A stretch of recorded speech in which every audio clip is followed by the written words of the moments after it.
we are going live to talk about picture grief.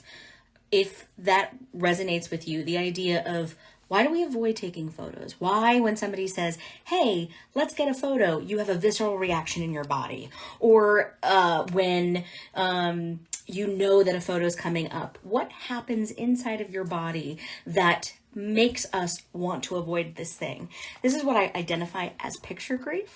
And so my friend and colleague, Lindley Ashline, who is a photographer, is going to be joining us today. Hold on.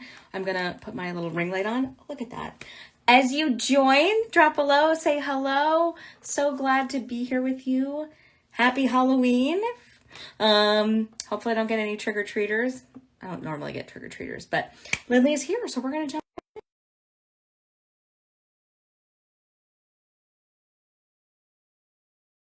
Of course, nobody usually bothers me unless I'm, going live. I keep trying to accept you, Lindley. I don't know why it's not letting me. Hello. We did it. How are you? Good. Happy Halloween. Happy Halloween. I wore cheetah for Halloween. That's as close as an outfit or a costume you're gonna get from me. I'm dressed as an adult who shows up to things. I just want anybody who's listening to this live, just collectively, we can all just take a deep breath. I know there's a lot of energy and feelings, especially if you're in the US with the election coming up, and many calls that I've been on for myself, my own coaching, my own counseling. It's like, why don't we just start with a deep breath, anchoring into here? So I invite you to do that. Lindley, how are you doing today? I'm good. I've been making friends with a feral cat or like a community cat that I've been feeding her for almost a year now. And I finally got serious about trying to make friends and maybe bring her indoors, as opposed to just putting kibble out and watching her come and eat it. She is very spicy. She's very she's very bold. She has her name is Boundary Queen because she knows her boundaries and knows what she wants and does not hesitate to set her boundaries. And she usually does that by swatting, with whapping you with her paws. So my hands are covered in scratches. No. Totally worth it. Um, I've been getting advice from somebody who works a lot with feral cats. Yeah. And on her advice, I started wearing half gloves, interacting with this cat. And so whenever she starts acting like she's gonna swat me with her claws, I pull my fingers back into the glove part, and she gets really confused because she's like, "Why is there no tender, vulnerable flesh for me to feed the claw or bite?" That's so funny. Occasionally When says, bite the glove and it looks so unsatisfied. What the heck? But she is gorgeous and I'm determined to win her over. I love that. Whenever anyone says, "Oh, the cat is feral," I'm like, I'm a little bit feral too, so it's okay. Right.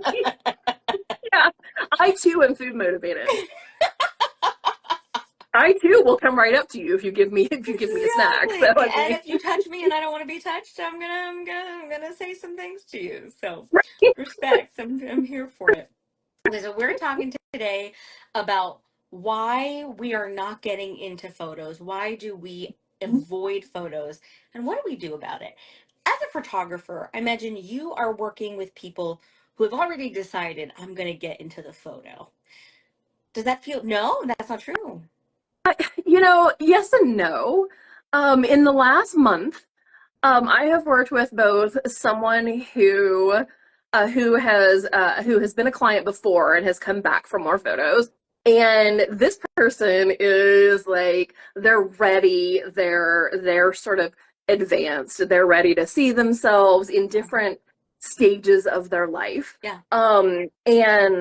And this person is like, yes, I want to feature my changing body as I age and as I go through life stages. Let's feature my belly. Let's really focus on my arm. Let's do it. And I've also worked with somebody who had to get headshots for work. And so it's a medical office here in Seattle. that I do staff photos for every year or two. And now whenever they have a new employee, they just send that employee to me to get like headshots Sure. done. And that person is a total sweetie. I'm really excited that they're joining this group Yeah. and also so scared to get photos done. And Oh, and these are people in all kinds of bodies. yeah. It's not just about your body size or No. your whether you have ever had an eating disorder. Like it's everybody. Everybody has body Yeah. hangups. And Yeah. and and so like usually the people who come to me not who are not super into it are there either because it's part of their eating disorder recovery or Yeah. they're there for work Yeah. or they have some other reason beyond just I'm ready to do it. Mm, But yeah, it's kind of people in all stages and it's such a joy to help people move through those yeah. stages. I remember for me, like I started identifying with picture grief. I knew that it was a feeling. I didn't have the name for it yet, but that like when I'd go out with my friends, if I looked like this and I didn't have makeup on or my hair done, I'd be like, oh, I don't want to get in the photo. Or if, I looked at a photo and I thought I was going to look differently in my mind, and I would look at that photo and be like, oh my gosh, and I would get filled with shame and sadness and grief of that's Mhm. not who I thought I was going to see when I looked at that photo. And so after kind of developing this, terminology around body grief or, leaning into the concept of body grief, I still had grief when I'd look at photos. And I realized, oh, this is just a new layer to the grief. If you've been following me for any amount of time, I say that body image is an archaeological dig. And in the dig, we we have no destination. We're not trying to get somewhere. We're just trying to gather information. And taking a picture and having a visceral reaction to it is information.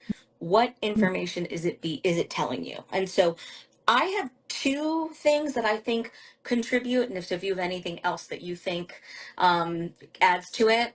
The first, right, we avoid photos, one because of grief, and two because of the beauty standard. So let's start with the beauty standard. Like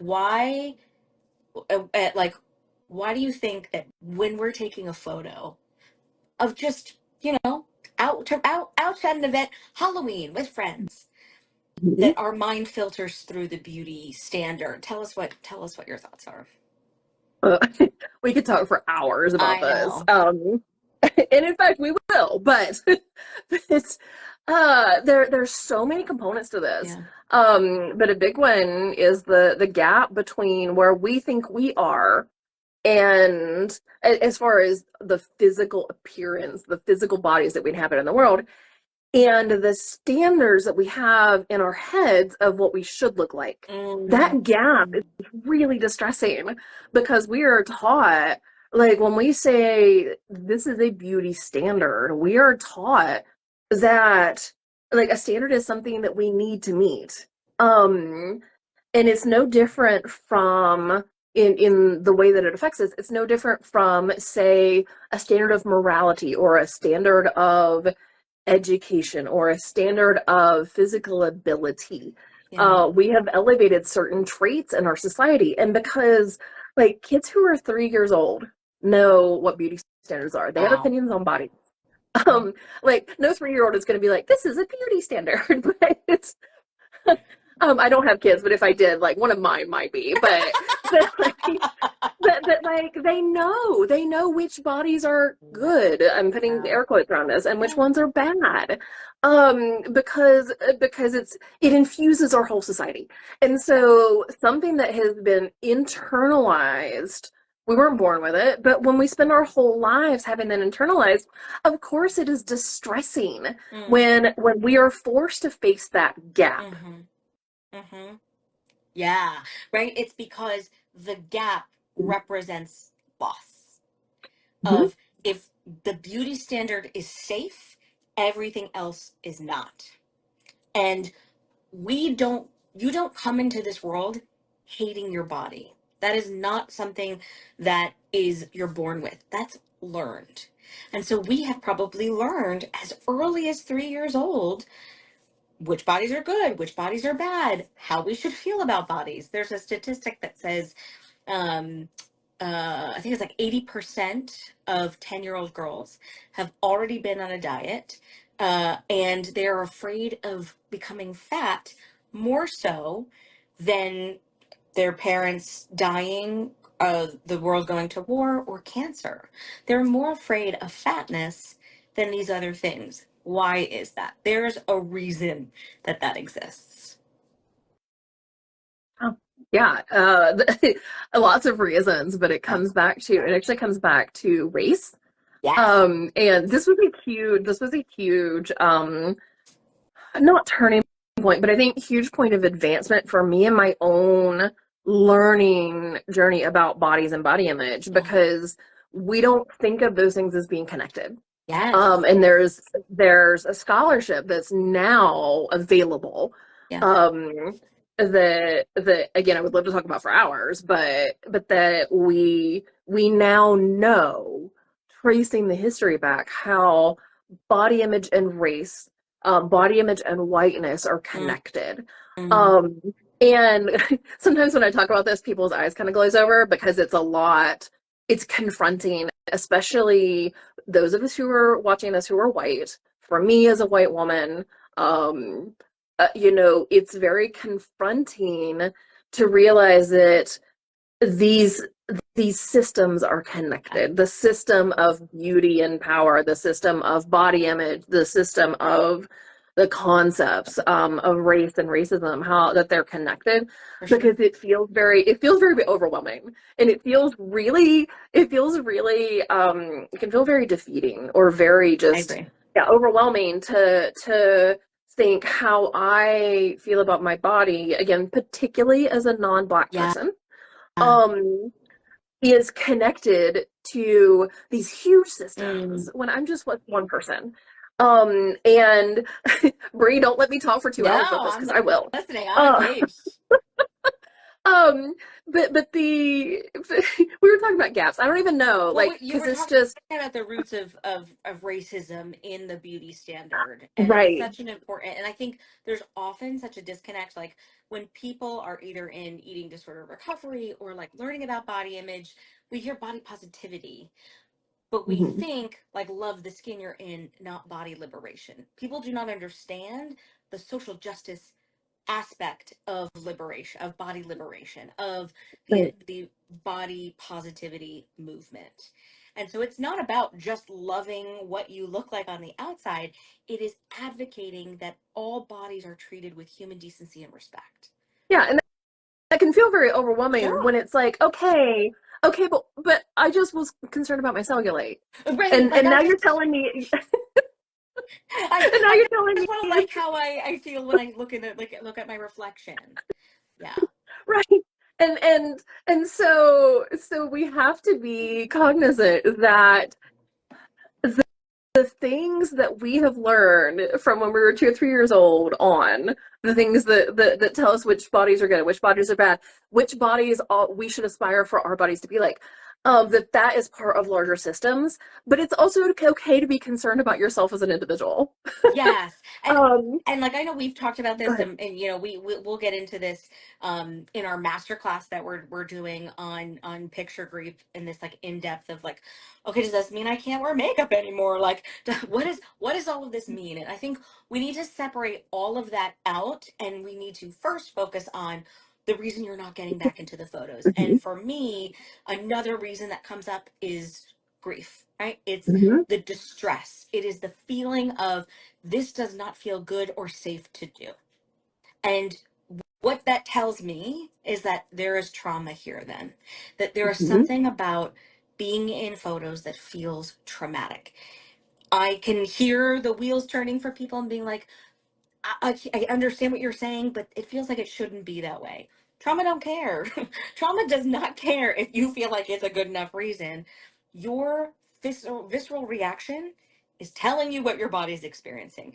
It is sensing that something is wrong. What I like to call, when we connect to that distress, I like to call it like the fire alarm. The body image fire alarm is going off Mhm. because we have this hatred for ourselves, for our bodies. We interpret that it's a bad connection of this is bad. I'm seeing this thing. I'm seeing a larger bodied photo of myself, and I feel badly about it. That feeling badly about it is connected to the beauty standard. Mhm. But we Yeah, have to go it's through those exactly steps. Go ahead. right. Yeah, it's exactly what you were saying earlier about that gap between where we are and where we think we should Yeah. be. Um, that gap is the loss, and that's where the grief is. Yeah. Yeah. Yeah. And like as a photographer, do you love every single photo that is taken of you? No, Same. Like and there are far more photos. Like people are like, oh, like there are photos I love of myself. Even though the one that you had me take when I was on my retreat, like it's probably one of my favorite photos at this point. But there were a lot of photos that we took that weekend that I was like, oh, I don't love how I look here. Again, that does not make me pro beauty standard. Like it could be the angle that it was caught at. There could be some internalized, Mhm. anti-fatness of like, oh, this makes me uncomfortable. But the overall feeling of it doesn't trigger me to get back in the photos anymore. Like it's not going to stop me from being in the photos. Right. Like I don't think it is. I mean, maybe it's possible. Maybe the Dalai Lama likes every photo they're in. I don't know. Maybe there's some Zen person out there Yeah. that has reached that standard. Yeah. Um, because this is also about not substituting more impossible standards for the impossible standards we're getting rid of. Um, Yes.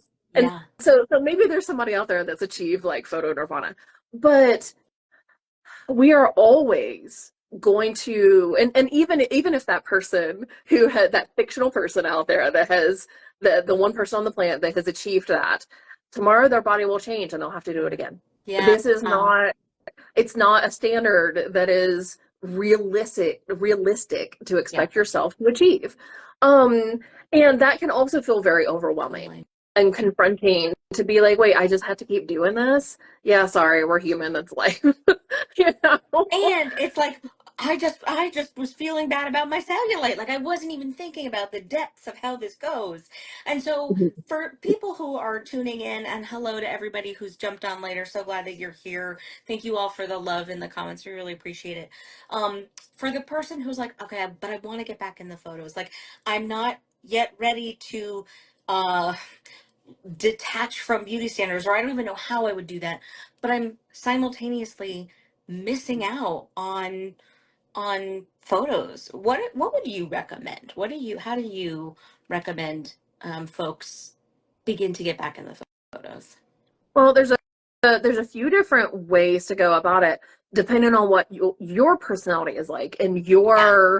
the tools that work for you. Yep. So my goal is always to give people a variety I of love tools that. that they can choose to work with, and then take the ones that really resonate, that work for them. Like if you have a whole set of professional paintbrushes in your professional paintbrush holder, Yeah. I don't know, I'm not a painter.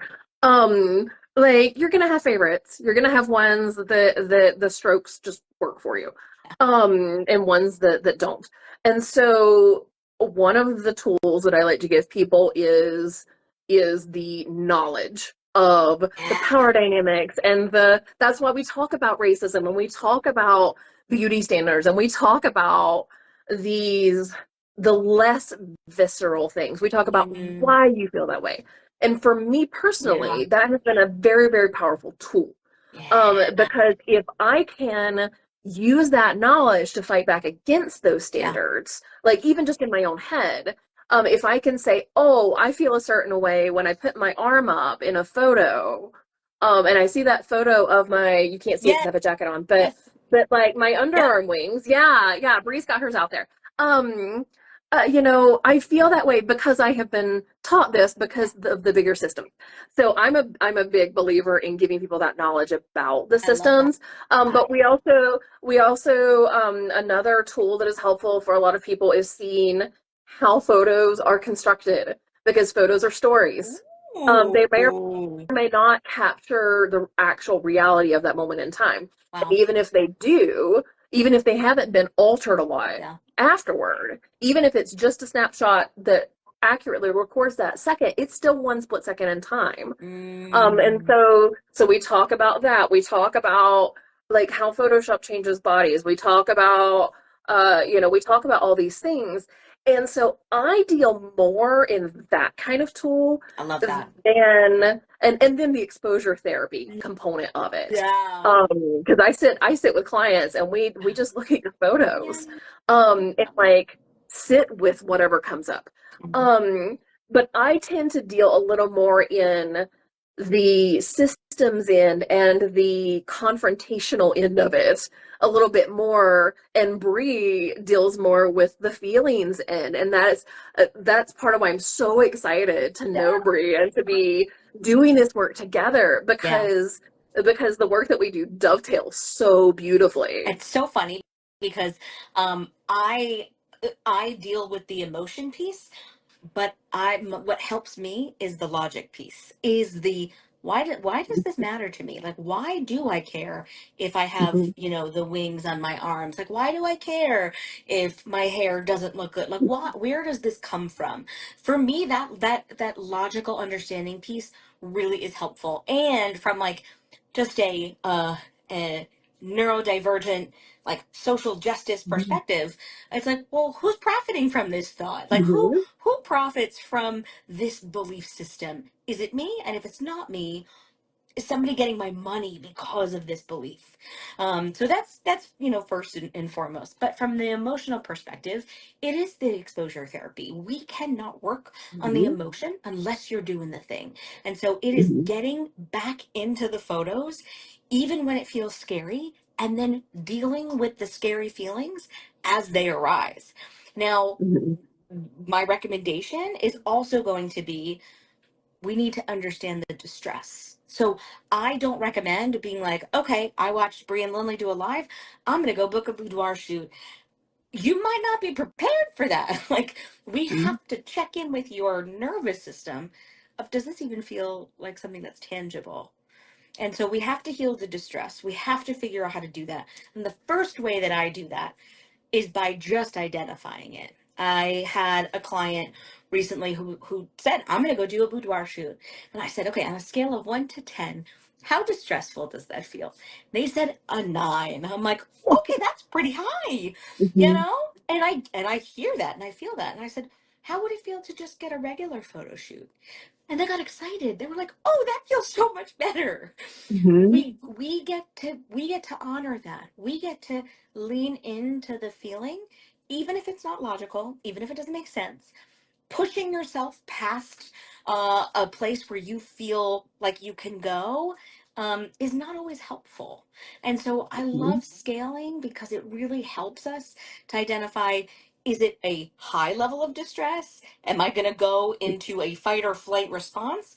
Or am I moderately distressed?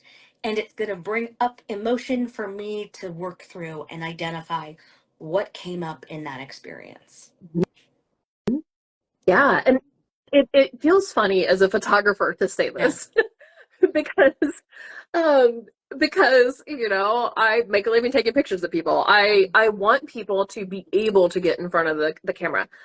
But if you are yeah, if you're at a 9 out of on a distress scale, if you're at a 7, um you know I do so much emotional work with clients around their photos, but I'm also, I'm human too. Yeah.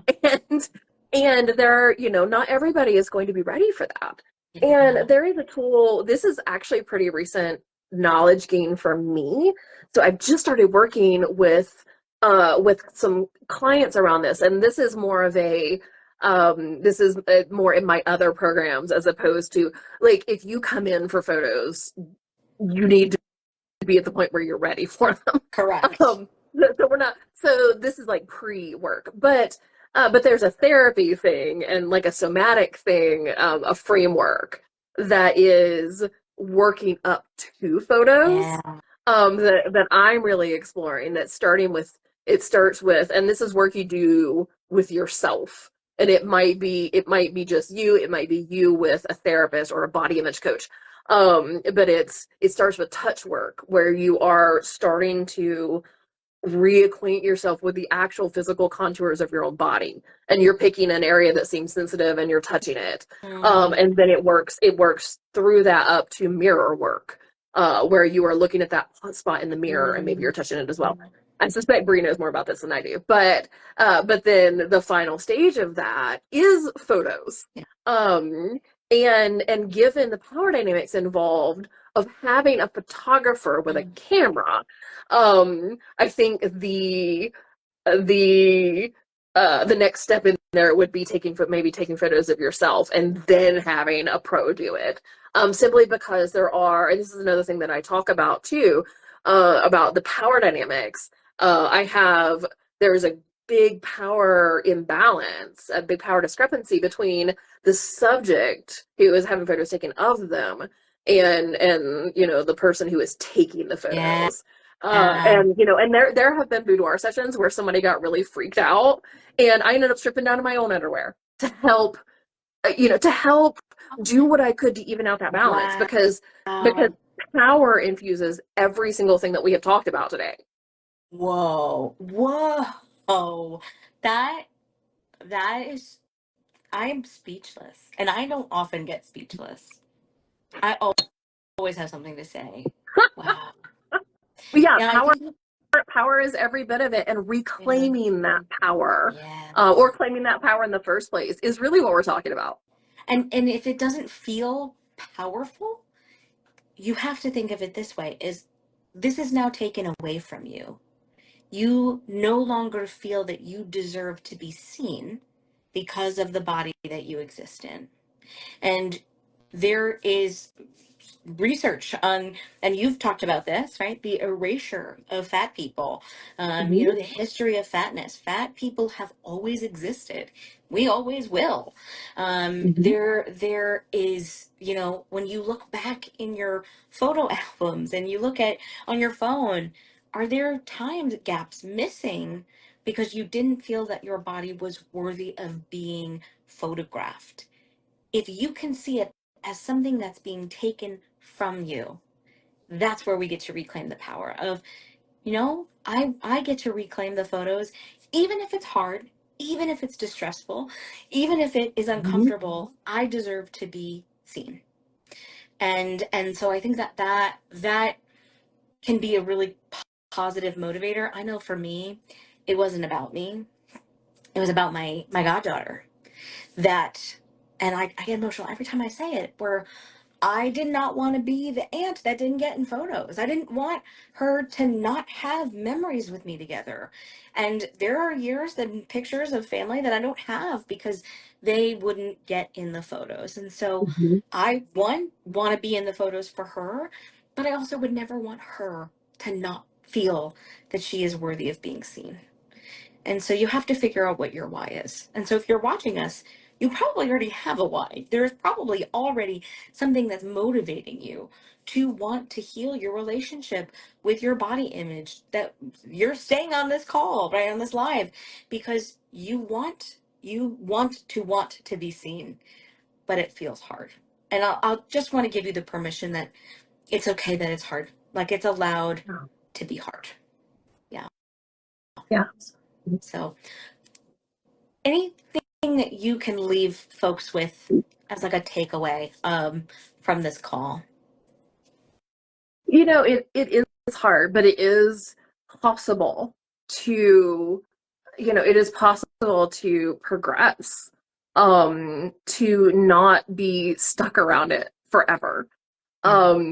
Again, we are not replacing one impossible to meet standard with another. There is no picture nirvana. I just had my own photos done about a month ago, which I have a whole thing I am working on writing about, like how a photographer prepares for her own photos and so on. But although that's mostly process as opposed to emotional. But when I think about where I have come from, between say when I was about 20, and yes, there are time gaps in my own history, my own photographic history, 5 or 6 years at a time where Yeah. there's just nothing because I was too scared to get in the photos. Part of the reason I took up photography in the first place was so I could be behind the camera and not in front of it, which is Wow. which is true of a lot of photographers, I think. But like at some point, we identify that it is easier emotionally to be behind the camera, but going from these big gaps in my own history to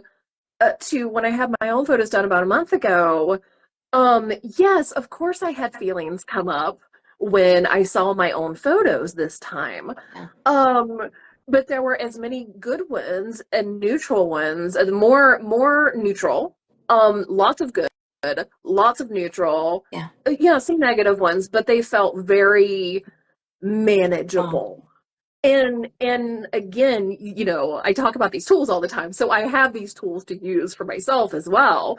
And being able to use these tools and say, okay, here's why I feel this way. Here's where the direction of power, here are the choices that I have available to me. And now I'm going to stare at these photos for a long time and Mhm. use them everywhere. I'm Mhm. starting to use these new ones, on social media and on my website and so on, like starting to replace the old ones. Yeah. Because not because the old ones are bad, just because they're like 6 years old and, you know, I don't look like that anymore. But the point is that I went from not being able to be in the photos at all to being like, yeah, this is cool. And in the few instances it's not cool, I've got the tools to manage this. That is entirely possible for all of us. Mhm. Everybody's Yeah. journey is going to look different, mind Yeah. you. Yours is not going to look like mine. Yours is going to look like yours. But but having the tools means that you can make choices on how you want to react and what you're going to do with the feelings and things that come up. Yes. And that is, at least for me, like having the tools is it is so hopeful, and so it feels powerful to me to even have the tools, even if you're not good at using them yet, even if you're not ready to use all of them, even if it's, as a practice, which it will be. Just Wow. having those tools is having a lot of power back. I love that. That's so, so powerful. Well, I'm going to share honestly as well. I think people assume this side of body liberation that like you never struggle with how your body looks or how you feel in your body or your photos, and that's a myth, right? Diet culture tells you we will get you to a place where you don't feel this way anymore. I'm not promising that. I can't promise that. But what I can tell you is that when I started this work, when I started my Instagram, 2018, I would post photos of myself and I, I was so afraid. I was like, I don't love how I look in this photo. I don't think I look beautiful or cute or anything.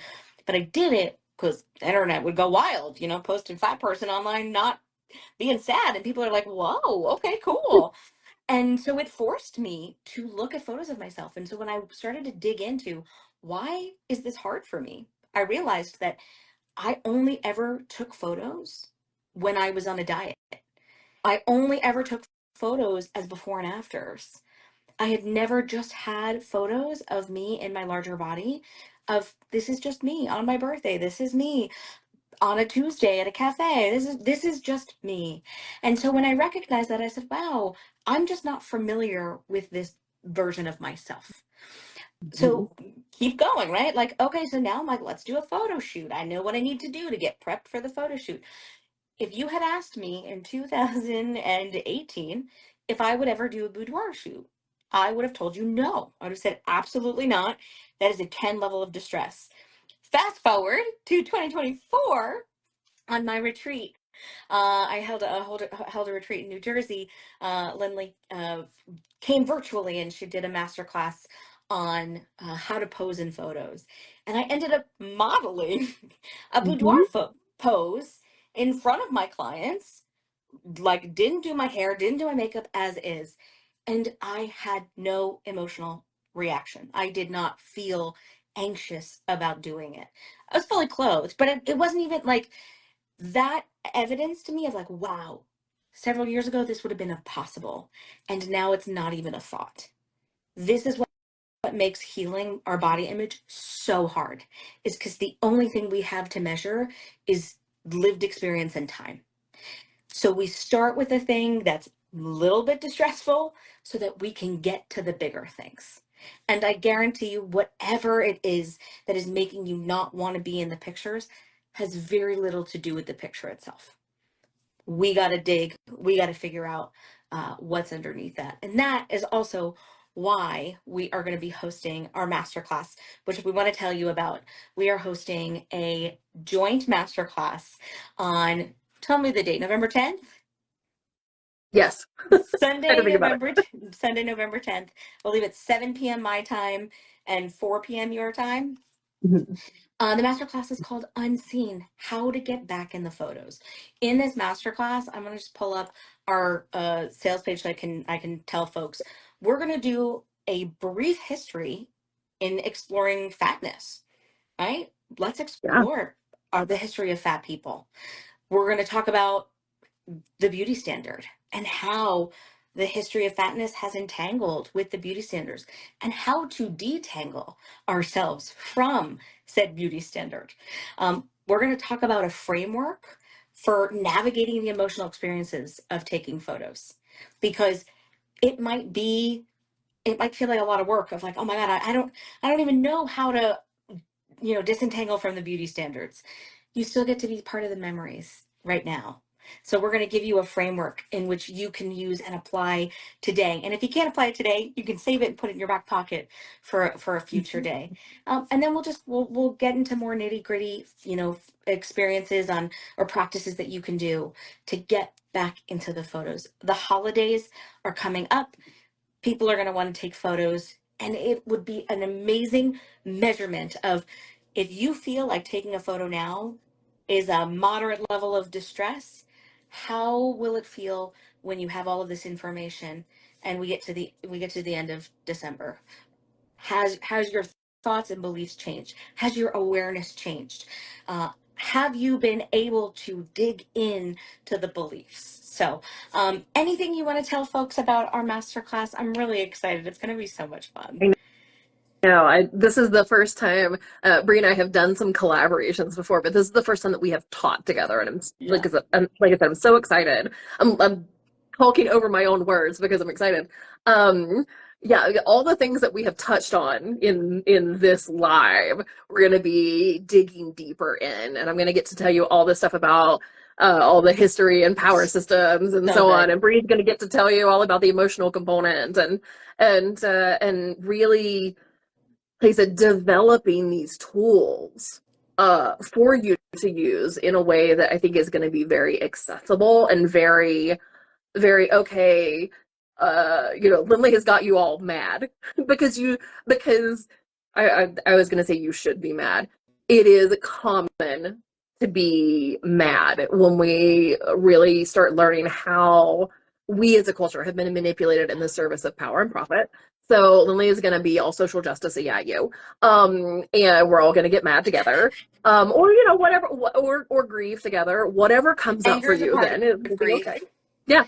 right? Anger is a stage in And grief. then we're gonna turn that into, let's take that and put into these tools that we're talking about, and taking those emotions that come up, anger or grief or sadness or frustration or relief, to know that it's not you. It's not you. Yeah. Um, You are not and the take problem. that and turn it into these tools, Yeah. like kind of transmute it.